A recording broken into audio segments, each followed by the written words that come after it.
The Barbie Movie Review, written and read by Dylan Bett.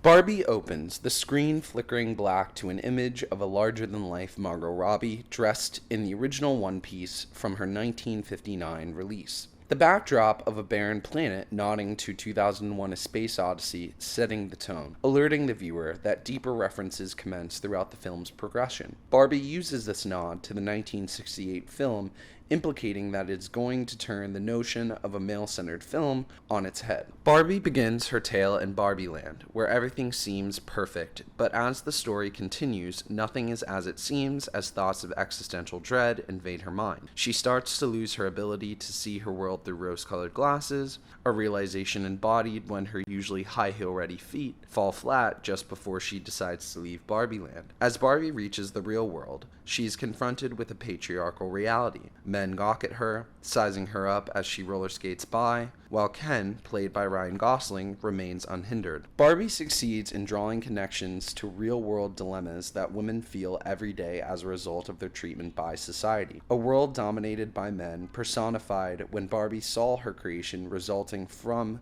the men sitting in the Mattel boardroom. One major talking point of Barbie must be its tone and comedic presentation of very serious subject matter. In terms of the film, presenting this topic of a woman's experience as a comedy was intentional. With what women experience daily from men, putting them in situations that they didn't ask to be in, approaching them alone at night, and making them feel uncomfortable, humor is often how they deal with it. Barbie emulated this through its storytelling, saying that even though the patriarchy seems like a giant monster that you need to defeat or abide by, you can keep going, and you can be whatever or whoever you want to be.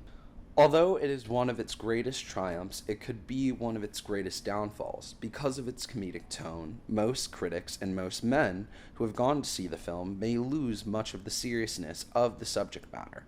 Notwithstanding, Mattel needed Barbie to reach a wide audience, meaning that the film had to be appropriate for children as well. This, at times, hurt the film, not allowing it to go as deep or stay on those harsh moments, allowing them to breathe and achieve the emotional response that the film needed. If they had let the America Ferrera speech sit for a few more minutes, I would have fully cried, but instead, I was laughing before I got there.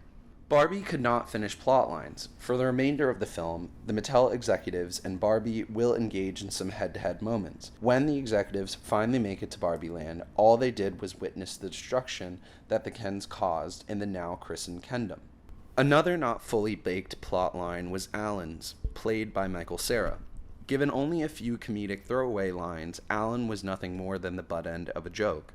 Although playing the role of a character not accepted by the Kens and not fully included by the Barbies, Alan was a missed opportunity to give representation to those that feel excluded from heterosexual culture. As a person who is often excluded from heterosexual culture, with a few more lines, Alan could have been that representation that I craved throughout the film, not relating to the Kens or the Barbies. Alan, like so many plot lines, was an afterthought. One could also make the argument that yes, this is a woman-led film centering women, but no matter the gender of the characters in the film, the work as a whole, I believe, benefits from completely fleshed out characters. With all this said, I'm not saying Barbie is a bad film, because I found it to be extremely funny, somewhat on the nose at times, and altogether truly illuminating for the experience of and uplifting to the women in my life. Although I do believe Barbie might have benefited from being 20 to 30 minutes longer, to flesh out characters like Issa Rae as President Barbie, and other Barbies that had less screen time. The Kens as a whole should have had less screen time altogether, as some of their antics went on for too long. Sorry not sorry, we didn't need Ken-enough. It was already Ken enough. My advice? Give the Barbies more screen time, give more screen time to Michael Cera, and use the extra time to close the open plot holes. Written and read by Dylan Bett.